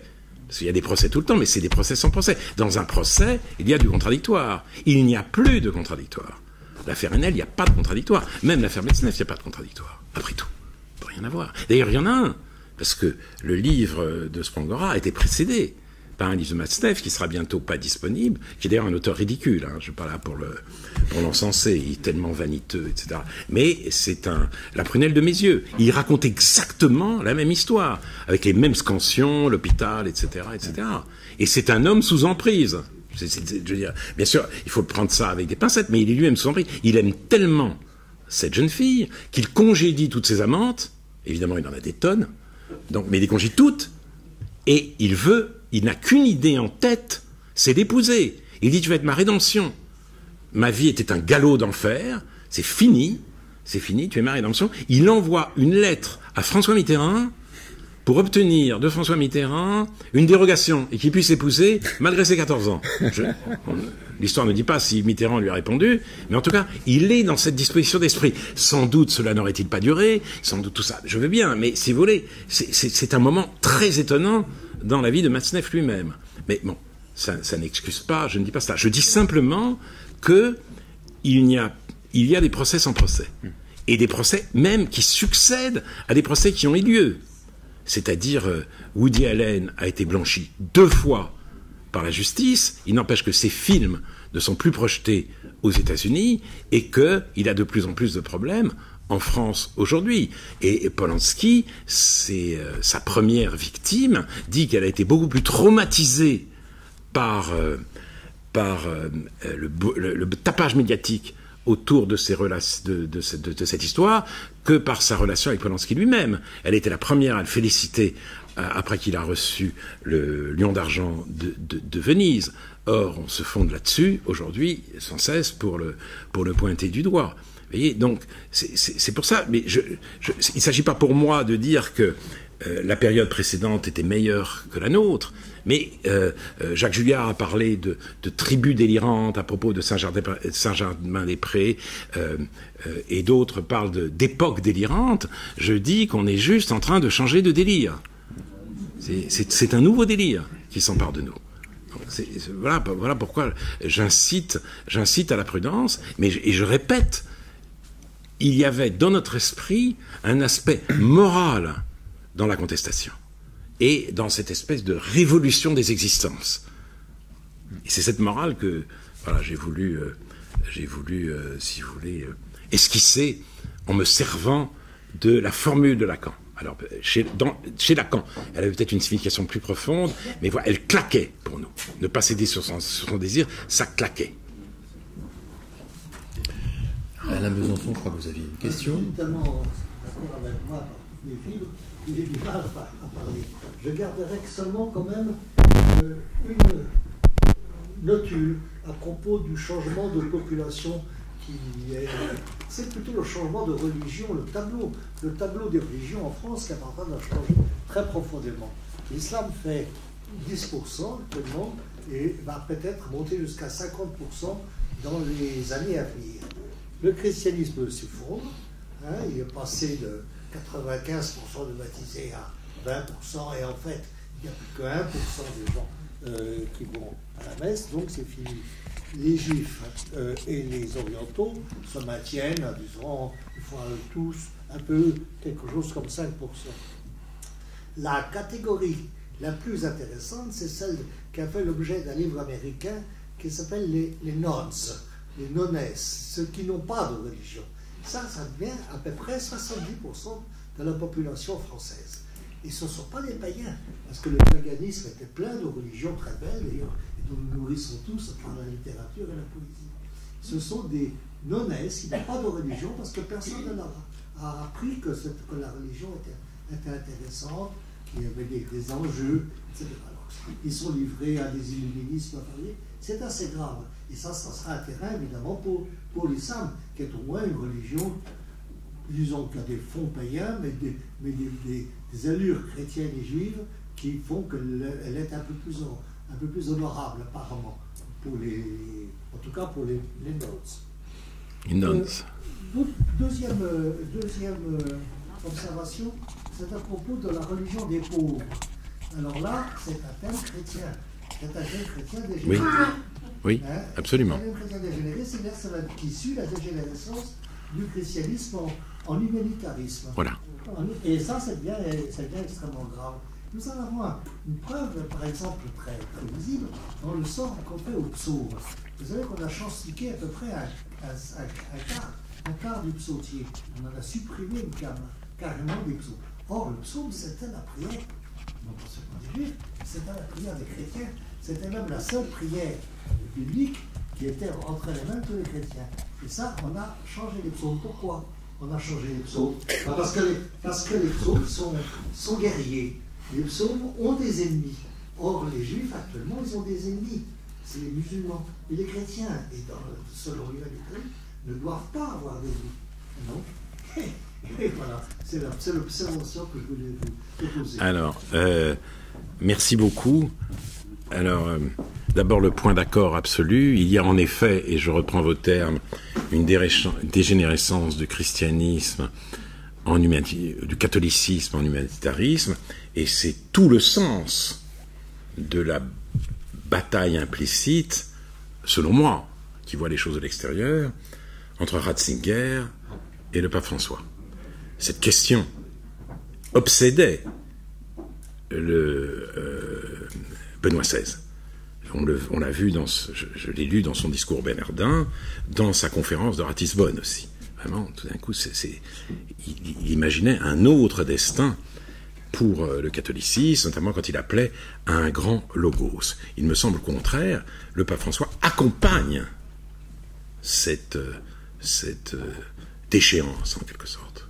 Il incarne plus que n'importe qui avant lui, n'importe quel autre pape, le christianisme comme humanitarisme, avec cette obsession pour les migrants, qui sont tous le visage du Christ.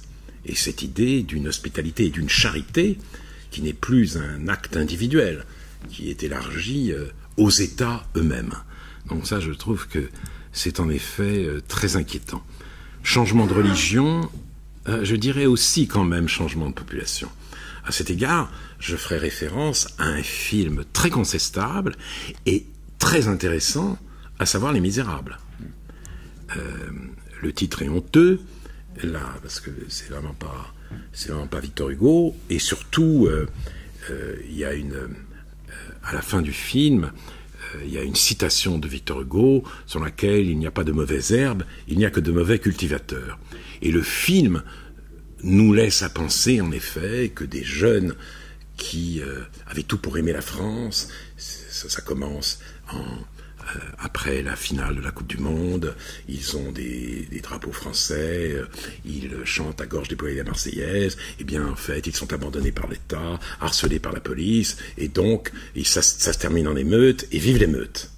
Mais le film excède son message, parce que ce film nous montre à Montfermeil le changement de population. Alors je n'irai pas parler de grand remplacement, mais c'est un remplacement à petite échelle. Donc, il y a aussi quand même le problème de l'islamisation, mais auquel s'ajoute le problème de l'africanisation. Et ce sont deux phénomènes conjoints, mais quand même qu'il faut savoir distinguer.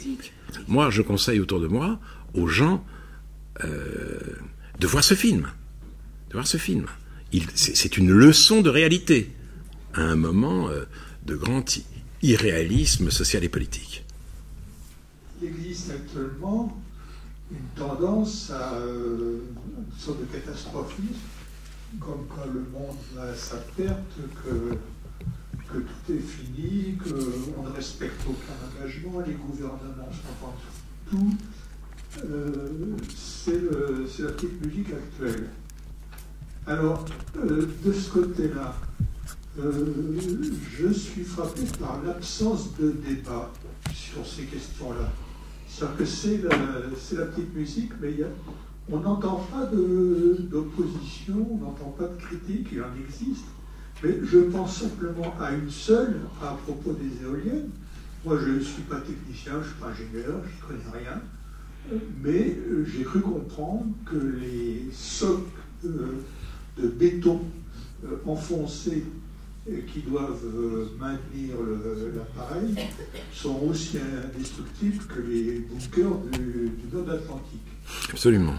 Mais si cet argument est valable, on ne l'entend pas, il n'existe pas. Et c'est le sens de la question. En dehors des questions d'opposition que l'on a vues, en dehors de l'intérêt évident des questions qu'on vient d'aborder à propos des changements ethniques dans notre pays, l'absence totale de débat, y compris de débat intellectuel sur ces nuances, si je veux dire, m'interroge. Alors, écoutez, ce que vous dites sur les éoliennes, Bérénice Levet, dans l'appel dont je vous ai lu une partie, le dit aussi, et y insiste.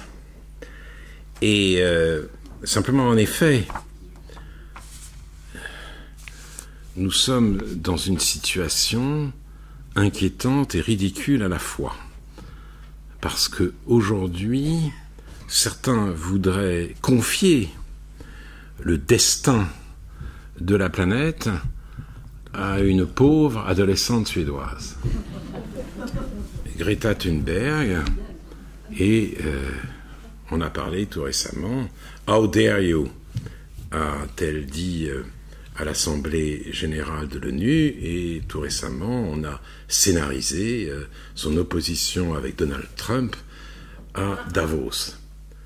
Le seul exploit de Greta Thunberg, c'est la grève hebdomadaire des cours, pour rappeler les adultes à leurs devoirs. Le premier devoir des adultes, c'est, comme dirait Hannah Arendt, d'introduire les enfants dans un monde plus vieux qu'eux. Et pour ça, 4 jours, c'est pas de trop. Donc la grève des cours, c'est une honte, c'est absolument ridicule. Et en plus de ça, j'ai lu un très intéressant interview dans le Figaro l'autre jour de Brune Poirson. Elle s'inquiétait d'un populisme démagogique. Et le populisme d'un populisme écologique, pardon. Populisme démagogique, c'est un pléonasme ridicule.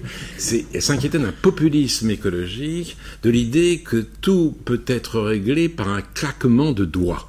Elle dit non, ça ne peut pas se passer comme ça.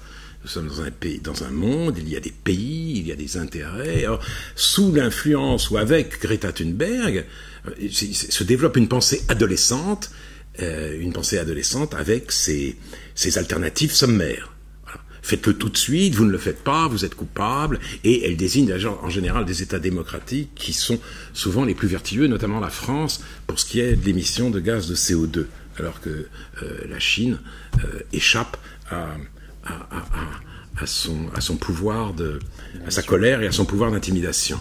Donc les choses ne peuvent pas se passer comme ça. Et l'écologie, en plus, devrait faire preuve d'un certain réalisme. Parce qu'il est vrai que pour éviter les gaz émissions de gaz à effet de serre, le nucléaire est beaucoup plus efficace que tout. Or, beaucoup d'écologistes veulent en finir avec le nucléaire, ce qui serait absurde. Et d'ailleurs, en Allemagne, ça a conduit à ouvrir le charbon, les mines. On va les refermer maintenant, mais ce n'est pas comme cela qu'il faut faire. Donc, voilà pourquoi il faut retirer l'écologie aux écologistes. Cela étant, je ne veux pas, si vous voulez, mépriser le catastrophisme. Car la situation est déjà catastrophique. Un peu de sensibilité suffit pour s'en rendre compte. Des espèces animales disparaissent en grand nombre. En Afrique, les Big Five, les fauves, sont menacés. Il n'y a plus d'oiseaux dans les cieux, ou de moins en moins, parce qu'il n'y a plus d'insectes. C'est le texte de Fabrice Nicoligno, rendez-nous nos coquelicots. Tout cela, en effet, doit être absolument pris en compte. Donc moi, je fais mienne cette phrase de René Char. Nous sommes plus près du sinistre que le tocsin lui-même. C'est vrai. Des choses ont lieu. La catastrophe se déroule sous nos yeux. Ça ne veut pas dire que l'espèce humaine va disparaître, mais il y a déjà des disparitions absolument terribles. Et du dérèglement climatique, on a des preuves quotidiennes. La météo fait partie de l'actualité. Avant, il y avait la météo et l'actualité. Maintenant, la météo, c'est l'actualité. On voit ce qui se passe en Australie, on voit ce qui s'est passé en Californie, on voit ce qui se passe en Amazonie, etc. Donc, cette situation est absolument terrifiante. Simplement, on ne peut pas... Ça exige compétence, connaissance, sens de la complexité. Et quand vous m'avez parlé d'un point de vue esthétique, je le revendique. L'écologie n'a de sens que si elle est à la fois réaliste et poétique. C'est aussi notre rapport sensible au monde, si vous voulez. C'est-à-dire, les performances des éoliennes seraient-elles attestées qu'on peut se dire non. Les éoliennes abîment les paysages, et qu'est-ce qu'une écologie qui ne veille pas sur la beauté du monde? Elle n'a pas de sens. Donc, si vous voulez, je crois vraiment qu'il est très très important. D'ailleurs, les poètes ont été les premiers à exprimer une inquiétude écologique, avant les scientifiques. Les scientifiques, ils nous ont un peu mis dans la situation où nous sommes. Alors on dit, Greta Thunberg, il dit, c'est eux qui vont nous en sortir. Bon, on n'est pas forcément obligé de la croire, parce que peut-être, en effet, peut-être partiellement, certains d'entre eux, mais je veux dire qu'un autre rapport à la Terre et au monde soit possible, soit exploré, soit défendu au nom de l'écologie, je crois que c'est absolument nécessaire. On va prendre deux dernières questions. Il y a monsieur là-bas et Philippe Reynaud. Philippe Reynaud pour commencer. J'avais une petite remarque, une question à propos de l'islamo-gauchisme, parce que je trouve qu'il ne faut pas surestimer l'importance du christianisme dégénéré dans cette affaire. Du christianisme dégénéré. De l'aspect religion des pauvres, etc. Parce que je crois que, pour autant, j'aime pas énormément l'expression islamo-gauchiste, mais pour autant que ça existe, ce que ça désigne, c'est pas un courant chrétien dégénéré, c'est un courant révolutionnaire activiste. Il y a des gens, depuis, ça fait à peu près une quarantaine d'années au moins, qu'une partie de l'extrême gauche a cru comprendre que le prolétariat avait disparu et qu'il fallait trouver une marche révolutionnaire différente, on compte sur l'immigration, et particulièrement sur l'immigration musulmane. Un philosophe, Tawayo, a rapporté récemment qu'un dirigeant de la LCR, je crois, lui avait dit d'ailleurs, mais nous on défend ces gens-là parce qu'on a besoin d'immigration pour faire la révolution. Parce que les prolétaires français sont petits bourgeois, etc. Donc je crois qu'il faut avoir ça en tête sans être complotiste, sans exagérer les choses, mais bon, parce qu'on t'a à dire qu'il ne faut pas surestimer l'importance de l'extrême gauche, mais il ne faut pas non plus la sous-estimer. Et deuxièmement, quand on prend les passions qui sont présentes dans ces choses-là, je ne trouve pas que ce soit des passions humanitaires, ce sont des passions extrêmement violentes, qui sont des passions de haine de la société. De haine de la société. De haine du monde comme il va. Il y a un anti-occidentalisme fondamental qui fait d'ailleurs qu'il y a des connexions entre, bon, que tout le monde connaît, entre les courants islamistes sont des courants révolutionnaires, mais c'est aussi des courants qui ont beaucoup d'aspects pour le coup, contre-révolutionnaires, fascisants, etc. Je pense qu'il y a, dans les différents éléments de la passion révolutionnaire d'un côté et de la haine de la liberté, qui est autre chose, qui n'est ni droite ni gauche, ou qui est des deux à la fois, il y a quelque chose qui se cristallise autour du rapport à l'islam, autour de l'intersectionnalité. Quand on prend par exemple les opérations, là c'est autre chose, c'est les opérations indigénistes, par exemple ce scandale absolu qu'avait été la tentative pour interdire la représentation des suppléants des oui. C'est pas du christianisme dégénéré, c'est autre chose, Moi, je crois que la mentalité humanitaire, etc., en l'occurrence, ce sont des caves. C'est des gens qui... alors, on peut les comparer peut-être à ce qu'étaient les compagnons de route autrefois, qui étaient nombreux chez les chrétiens, mais c'est pas les compagnons de route qui étaient le moteur du communisme. C'est autre chose. Donc, je crois qu'il faudrait désigner, disons plus clairement... alors, un mot d'ailleurs sur la diffusion de ces choses-là, parce que moi j'oscille, en t'écoutant, ça me faisait penser à ça, j'oscille entre le pessimisme qui n'est presque aussi naturel qu'à toi et un certain optimisme. C'est-à-dire que quand on voit l'évolution, je dirais, de l'opinion éclairée n'est quand même pas mauvaise. Regardons par exemple dans la presse, regardons l'évolution dont le Point se voit désigné comme le nouveau valeur actuel. Enfin, le Point, j'ai entendu ça. C'est des gens qui disent maintenant, c'est déjà un Miller. C'est ça qui dans la minute, qui s'entend de plus en plus à valeur actuelle, ce qui est faux d'ailleurs. Mais même l'Express, par exemple, est beaucoup moins, est beaucoup moins bien pensant qu'autrefois. Il y a en revanche un problème qui est un problème je crois, de la sociologie des jeunes journalistes et des écoles de formation de journalistes. Et on a un problème, d'ailleurs, plus généralement, dans la distribution des forces. Si je peux me permettre d'ajouter quelque chose, dans l'université. Non, bon. Dans l'université, par exemple, à mon avis, on n'a pas tellement de problèmes avec les étudiants, on a des problèmes avec les jeunes collègues. Oui. C'est autre chose. Voilà. Okay. Alors, je ne suis en fait en désaccord avec rien de ce que vient de dire Philippe Reynaud. Alors moi je ne parlais pas seulement de christianisme dégénéré, j'ai trouvé cette expression d'Alain Besançon très éclairante. Ce qui me frappe beaucoup, c'est plutôt, si j'ose dire, l'antiracisme et l'antidreyfusisme dévoyé. C'est-à-dire voir dans le musulman le juif d'aujourd'hui. c'est très clair chez Boltanski, évidemment, c'est obsessionnel chez Plenel, c'est aussi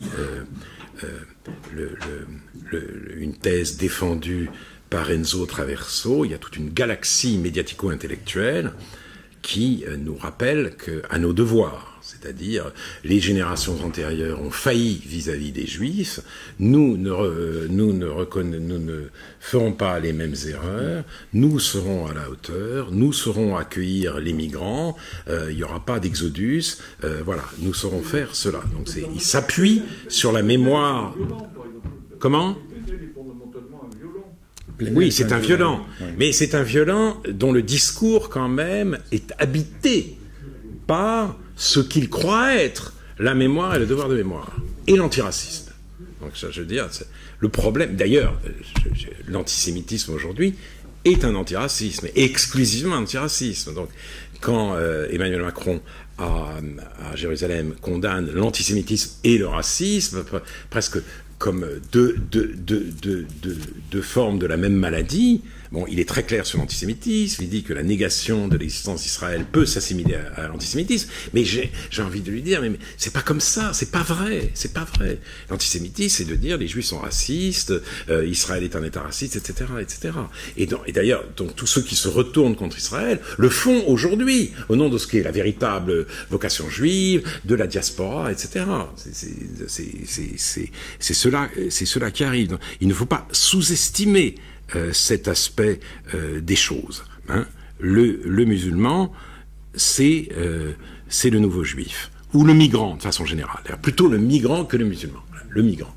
Et peu importe qu'il soit musulman, il est majoritairement musulman. En tout cas, il est là, il vient, et nous serons avec lui, nous saurons avoir avec lui une autre attitude que les générations précédentes avec les juifs avant et pendant la guerre. Et je me souviens d'un interview absolument terrifiant d'un écrivain, Lionel Duroy, dans Télérama, bien sûr, où celui-ci disait que un jour, un nouveau Landsman fera un film Shoah pour ce qui se passe en Méditerranée. Et ce jour-là, nous aurons honte. Je veux dire, en Méditerranée, il y a des gens, évidemment, qui meurent, mais on en sauve tout le temps. J'ai vu des images absolument extraordinaires, un bateau qui avait recueilli des migrants, une femme enceinte en train d'accoucher, elle était exfiltrée où elle risquait d'accoucher, elle était exfiltrée du bateau et par hélicoptère. On la voyait. Je veux dire, oser comparer ça avec la Shoah, c'est monstrueux. Et en plus, on se dit qu'il a vu le film. Il a vu le film. Alors à quoi ça sert, les œuvres d'art? À quoi ça sert, la mémoire des œuvres d'art? Non mais c'est quand même comment dire, l'ambiance générale dans laquelle le progressisme nous plonge. En revanche, je crois que Reynaud a tout à fait raison d'insister sur le caractère révolutionnaire d'une partie de ce mouvement, car il y a toute une intelligentsia universitaire, post-coloniale, décoloniale, qui est habitée par la haine de la France, qui veut nous expliquer que la France est encore un pays colonial, que le colonialisme sévit aujourd'hui, c'est-à-dire il a été un crime hier, ce crime n'a pas été expié et il continue. Et ça me rappelle un autre échange que j'ai eu avec une universitaire militante, un indigéniste, je crois, Malouba Soumaoro, si mes souvenirs sont exacts. Elle disait que la France était un pays raciste. La France est un pays raciste. Et à ce moment-là, Francis Spinner, l'avocat, qui l'entendait, dit, écoutez, je ne peux pas vous laisser dire ça, il y a du racisme en France, mais la France n'est pas un pays raciste. Et à ce moment-là, elle dit, mais je dis ce que je veux, c'est ce que je veux, je suis française que vous, je fais ce que je veux, je dis ce que je veux. Et je lui ai dit, mais quand même, vous pourriez témoigner d'un peu de gratitude. Et écoutez, je lui ai dit, moi je suis enfant d'immigré, j'ai bénéficié d'une éducation normale, et j'ai accès par la langue à une très grande littérature, je peux exercer mon métier, et donc cette gratitude m'est naturelle, vous pourriez exprimer la même. Et immédiatement, on avait une militante écologiste qui était là, secrétaire générale adjointe du mouvement écologiste, Sandra Rigol, qui a dit que je venais de l'insulter. Et elle-même a dit c'est incroyable que vous me demandiez ça. Donc, or, le contraire de la gratitude, comme l'a bien montré Hannah Arendt, c'est le ressentiment, c'est la haine. Donc effectivement, il y a aussi cette part de ressentiment éprouvée par les intellectuels issus, certains intellectuels issus de l'émigration, et largement relayée par des intellectuels qu'on appelle islamo-gauchistes. Si vous voulez. Zemmour est le mauvais génie, en dépit de sa véritable intelligence, de la droite ou de l'extrême droite. De la même manière, Badiou est le mauvais génie d'une grande partie de la gauche. Et c'est vrai, l'opinion éclairée a changé, mais Badiou est maintenant sur tous les plateaux. Donc on entend ce discours invraisemblable, et c'est lui qui appelle en effet à une immigration massive pour renverser la table. Donc effectivement, l'aspect révolutionnaire ne doit pas être mésestimé. Je suis tout à fait d'accord avec Renaud. Une dernière question, monsieur. Voilà. Et après, on s'arrêtera là. Parce que... Oui, monsieur. C'est une question connexe, en fin de compte. C'est plus fort, plus fort. Oui, allez-y. Évoqué le voyage du président de la République en Israël. À son retour, il voit quelques journalistes et il compare, il met une équivalence entre la guerre d'Algérie et la Shoah. Ça c'est quelque chose. Une équivalence entre la guerre d'Algérie et la Shoah. Oui.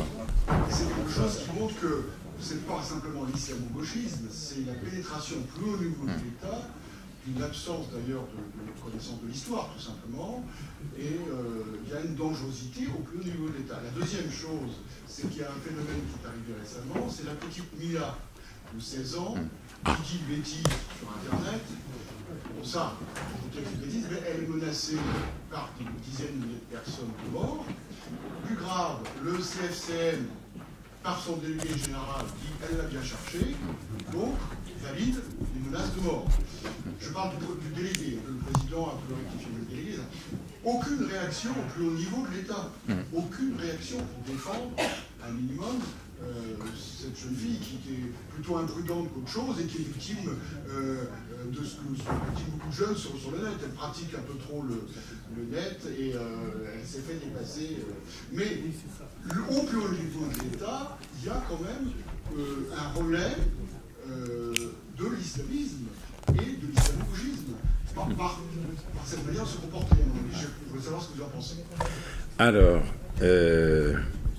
cette affaire Mila, oui, je ne sais pas pourquoi je suis au courant. En effet, cette jeune fille, je ne sais pas, sur les réseaux sociaux, il faudrait supprimer les réseaux sociaux. Sur les réseaux sociaux, a dit des choses complètement idiotes. Elle a dit, c'est-à-dire qu'elle a très mal exprimé une critique légitime de l'islam. Elle a dit c'est une religion de merde. C'est pas terrible. Elle a 16 ans, voilà. Donc, ou alors il faudrait interdire les réseaux sociaux aux moins de 18 ans. Mais en tout cas, les menaces dont elle fait l'objet sont terrifiantes et ignoble. Elle ne peut plus aller au lycée, elle est menacée de mort, et le CFCM relaie qui sème le vent récolte la tempête. Effectivement, on n'a pas beaucoup de réactions, mais là, nous sommes, c'est ce que je disais tout à l'heure, c'est-à-dire compassion pour la faiblesse, et en même temps, vis-à-vis de l'islam, religion des pauvres, et en même temps, intimidation par la force.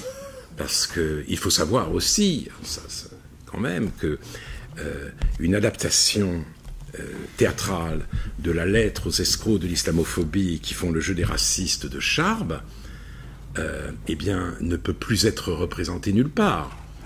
Parce qu'elle est annulée, parce qu'il y a des menaces, parce qu'on dit que c'est une insulte à l'islam, ce sont des associations islamistes ou décoloniales, et l'université cède. Donc on en est là, 5 ans après les attentats de Charlie. Voilà la réalité dans laquelle nous vivons. Et l'autre jour, à France Inter, il y a eu un type qui, en hommage à Charlie, a fait une chanson effrayante sur Jésus était pédé. Jésus était pédé, Jésus était pédé. Et d'ailleurs, après, il s'est excusé, il disait que c'était pas une chanson homophobe. Le fait que ça pouvait être une chanson anti-catholique, ça, il s'en foutait complètement.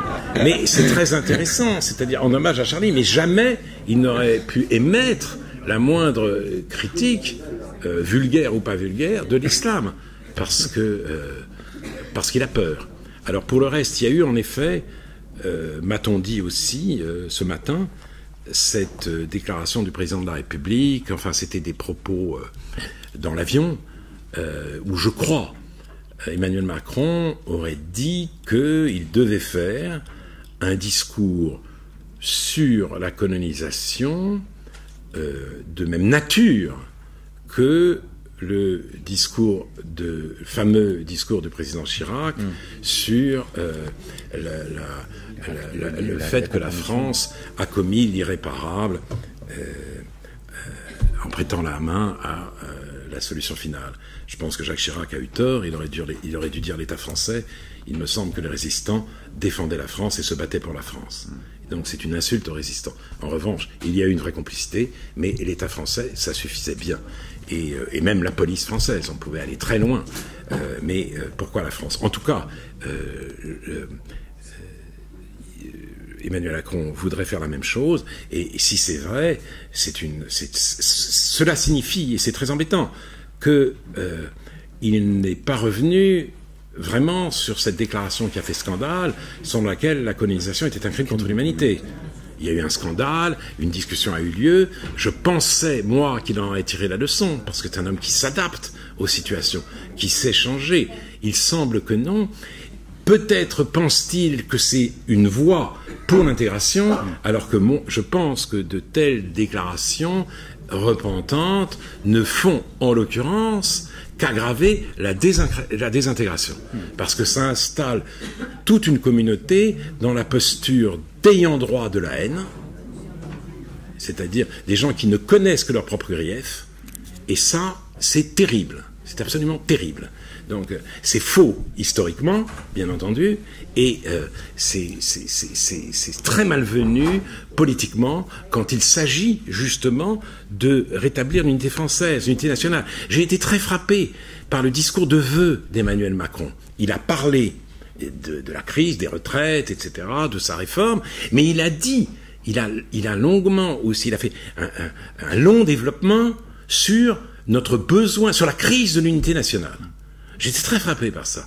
Ça n'a été repris nulle part, parce qu'on ne pensait que aux retraites. Or, il semble que Emmanuel Macron soit tout à fait sensible à la véritable crise de notre pays. Il le dit. Il parle de l'unité nationale, c'est bien parce que la France est un pays fragmenté, voire fracturé.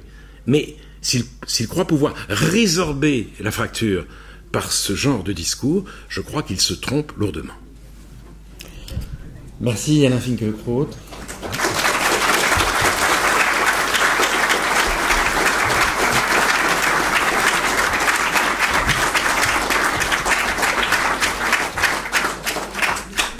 Pour ceux qui le souhaitent, il y a un verre de l'amitié qui sera servi là-bas. Et vous êtes bien sûr conviés.